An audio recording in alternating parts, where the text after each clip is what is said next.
అందరికీ నమస్కారం. ఎలా ఉన్నారండి? నేను మీ లక్ష్మి. ఈరోజు సంస్కృతంలో మనం వర్తమాన కాలంలో వాక్యాలు ఎలా ఉంటాయి, ముఖ్యంగా ప్రథమ పురుషుని ఉద్దేశిస్తూ ఆ వాక్యాలు ఎలా ఉంటాయి, కొన్ని ఉదాహరణలు తెలుసుకుందాము. ప్రథమ పురుష అంటే ఏంటి? నువ్వు, మీరిద్దరు, మీరు, నేను, మేము, మేమిద్దరం. ఈ సర్వనామాలు తప్పితే మిగతా సర్వనామాలన్నీ సంస్కృతంలో ప్రథమ పురుష కిందే వస్తాయి. నామవాచకాలన్నీ కూడా ప్రథమ పురుష కిందే వస్తాయి. మరి వర్తమాన కాలంలో వాక్యాలు ఎలా ఉంటాయి? తెలుగులో అయితే ఆ వాక్యాలు ఎలా ఉంటాయి? బాలుడు చదువుతున్నాడు, శిష్యుడు నమస్కరిస్తున్నాడు, ఇతడు నవ్వుతున్నాడు, అమ్మ వండుతున్నది. ఇలా ఒక సర్వనామం లేకపోతే నామవాచకం ఉంటుంది, దానికి సంబంధించిన క్రియాపదం కూడా ఉంటుంది. సర్వనామం నామవాచకం ఏ వచనంలో అయితే ఉంటుందో క్రియాపదం కూడా అదే వచనంలో ఉంటుంది. మరి ఇప్పుడు మనం ప్రథమ పురుషకి సంబంధించిన ఉదాహరణలు ప్రథమ పురుషకి మాత్రమే తెలుసుకుంటున్నాం కాబట్టి ఆ ప్రథమ పురుషలో సంస్కృతంలో క్రియాపదాలు ఎలా ఉంటాయి?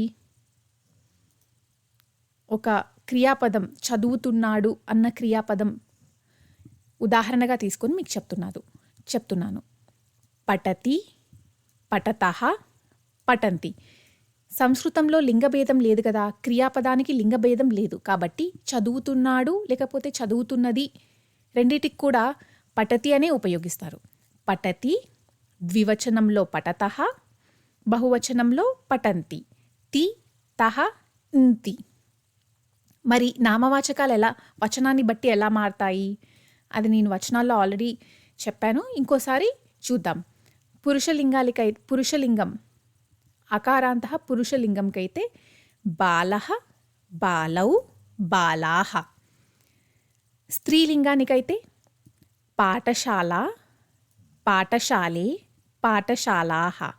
నపుంసకలింగంలో ఫలం, ఫలే, ఫలాని. మరి సర్వనామాలు ఎలా ఉంటాయి? అది నేను కూడా సర్వనామాలు వీడియోలో కవర్ చేశాను. మరి ఇంకొకసారి చదువుతాము. సహ, తౌ, తే, సా, తే, తాహ, తత్, తే, తాని.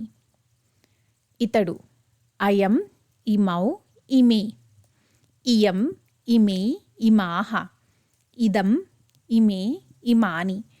ఇతడు, ఈమె వీటికి సంబంధించిన వచనాలు ఇందులో అయినా అయం మకారాంతలో అయినా చెప్పొచ్చు, లేకపోతే దకారాంతలో అయినా చెప్పొచ్చు. అది మీ ఇష్టం. ఏషః, ఏతౌ, ఏతే, ఏషా, ఏతే, ఏతాః, ఏతత్, ఏతే, ఏతాని. ఇప్పుడు మీరు సర్వనామాలు ఎలా ఉన్నాయో చూశారో ప్రథమ పురుషలో. మరి నామవాచకాలు ఎలా ఉన్నాయో చూశారు, అన్ని వచనాలలో చూశారు.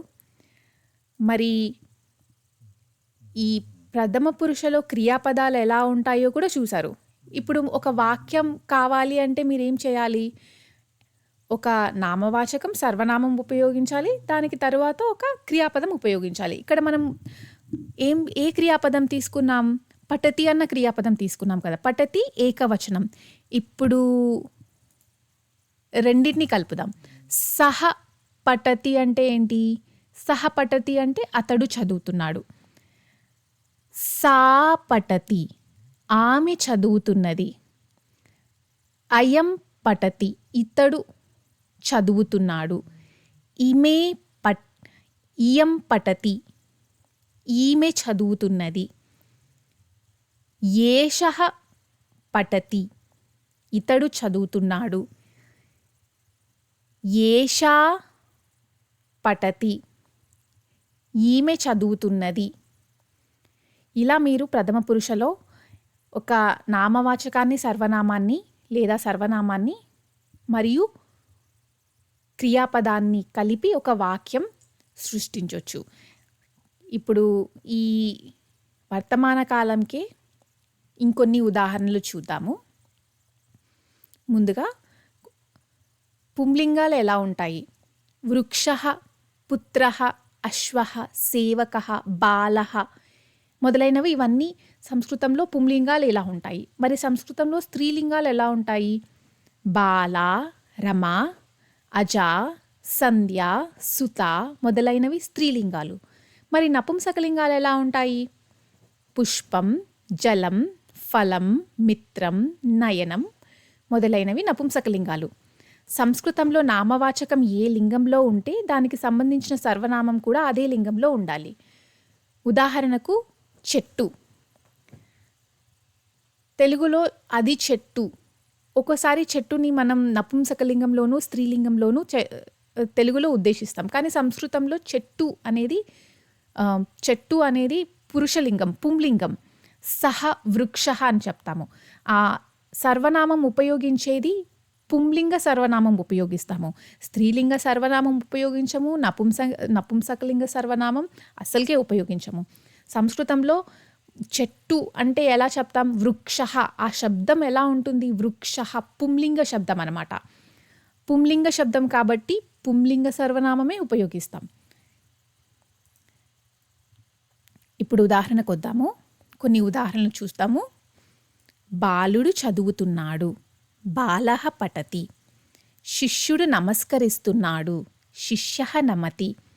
అన్నయ్య మాట్లాడుతున్నాడు. అగ్రజః వదతి. నాన్న చూస్తున్నాడు. జనకః పశ్యతి. చిన్నాన్న అడుగుతున్నాడు. పితృవ్యః పృచ్ఛతి. పుత్రః గచ్చతి. కొడుకు వెళ్తున్నాడు. అశ్వః ధావతి. గుర్రం పరిగెత్తుతున్నది. వృక్షః ఫలతి. చెట్టు ఫలించుచున్నది. సేవకః తిష్టతి. సేవకుడు నిలిచి ఉన్నాడు. భిక్షుకః అటతి. బిచ్చగాడు తిరుగుతున్నాడు. అతడు నిందిస్తున్నాడు. సహ నిందతి. ఇతడు నవ్వుతున్నాడు. ఏషః హసతి. అమ్మ వండుతున్నది. అంబా పచతి. చెల్లెలు ఆడుతున్నది. అనుజా క్రీడతి. అక్కయ్య తింటున్నది. అగ్రజా ఖాదతి. సుతా హసతి. కూతురు నవ్వుతున్నది. రమా గాయతి. రమ పాడుతున్నది. బాలా లిఖతి. బాలిక వ్రాయుచున్నది. గంగా వహతి. గంగ ప్రవహిస్తున్నది. సీతా పిబతి. సీత తాగుతున్నది. మేక మేస్తున్నది. అజాచరతి. సంధ్యాకాలం అవుతున్నది. సంధ్యా భవతి.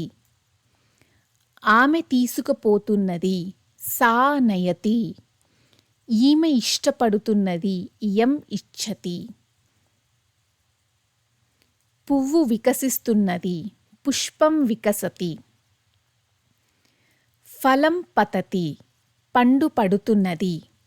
నయనం స్ఫురంతి. కన్ను అదురుతున్నది. మిత్రం యచ్చతి. మిత్రుడు ఇస్తున్నాడు. జలం స్రవతి. నీరు కారుతున్నది. తత్ పతతి. అది పడుతున్నది. ఇక్కడ నేను బహువచనం రాస్తున్నాను. బహువచనం గురించి చెప్తున్నాను. మీరైతే ఒక ఎక్సర్సైజ్ తీసుకోండి.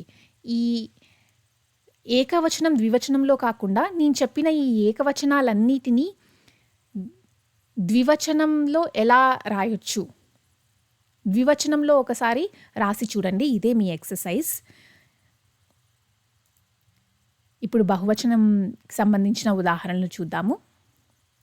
చిత్రకారులు వ్రాస్తున్నారు. చిత్రకారాః లిఖంతి.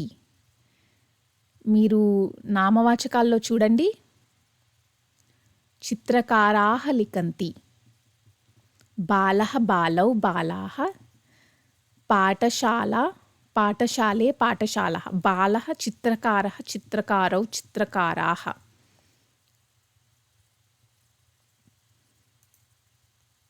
కాబట్టి ఇక్కడ చిత్రకారాః బహువచనం. చిత్రకారాః లిఖంతి. భారావాహ వహంతి. భారావాహ వహంతి. ఇక్కడ ఇది వాహంతి కాదు, వహంతి. దీన్నొకసారి సరిదిద్దుదాం.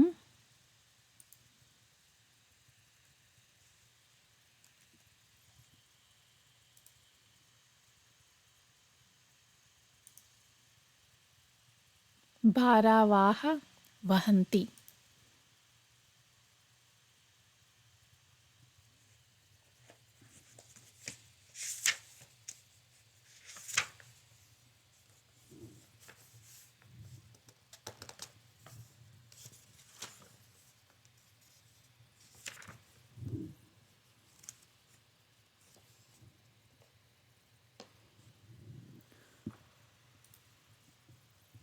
భారావాహ వహంతి.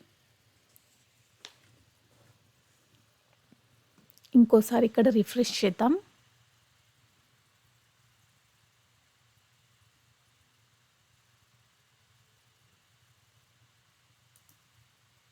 రిఫ్రెష్.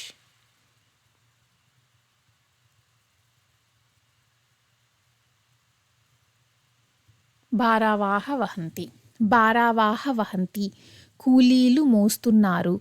దొంగలు పరిగెత్తుతున్నారు. చోరాహ ధావంతి. మూర్ఖులు నిందిస్తున్నారు. మూర్ఖాహ నిందంతి. చాకలివారు ఉతుకుతున్నారు. రజకాహ క్షాళయంతి. తక్షకాహ తక్షంతి. వడ్రంగులు చెక్కుతున్నారు. గాయకాహ గాయంతి. గాయకులు పాడుతున్నారు. నటాహ నృత్యంతి. నటులు నృత్యం చేస్తున్నారు. పాచకాహ పచంతి. పాచకాహ పచంతి. సరే అయిందే. పాచకాహ పచంతి. వంటవారు వండుతున్నారు. భక్తాహ ధ్యాయంతి. భక్తులు ధ్యానం చేస్తున్నారు. వీరు నమస్కరిస్తున్నారు. ఏతే నమంతి. వారు వాసన చూస్తున్నారు. తే జిగ్రంతి. వీరు స్మరిస్తున్నారు. ఇమే స్మరంతి. వీరు చెబుతున్నారు. ఏతే వదంతి. వీరు అంటే నేను ఇమే ఏతే ఇవి రెండు ఉపయోగించాను. ఒకసారి సర్వనామాలలో చూడండి. వీరు అంటే మీరు ఇమే అన్న అనొచ్చు, లేకపోతే ఏతే అన్న చెప్పొచ్చు. మకారాంత శబ్దమైనా ఉపయోగించవచ్చు, లేకపోతే దకారాంత శబ్దమైనా ఉపయోగించవచ్చు. అది మీ ఇష్టం. మళ్ళీ ఇప్పుడు ఉదాహరణలకు వద్దాం.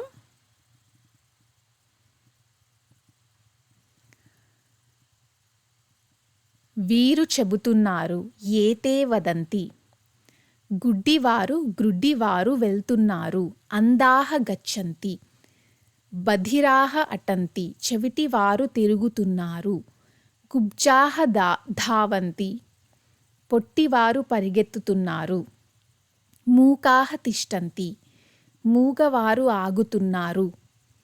తంతువాయాహ వహంతి. నేత పనివారు నేస్తున్నారు. అజాహ చరంతి. మేకలు మేస్తున్నాయి. తల్లులు ఇస్తున్నారు. అంబాహ యచ్చంతి. వారు నివసిస్తున్నారు. తాహ వసంతి. వీరు చూస్తున్నారు. ఇమాహ పశ్యంతి. వీరు నవ్వుతున్నారు. ఏతాహ హసంతి. పువ్వులు వికసిస్తున్నాయి. పుష్పాని వికసంతి. వాహనాని గచ్చంతి. వాహనాలు వెళ్తున్నాయి.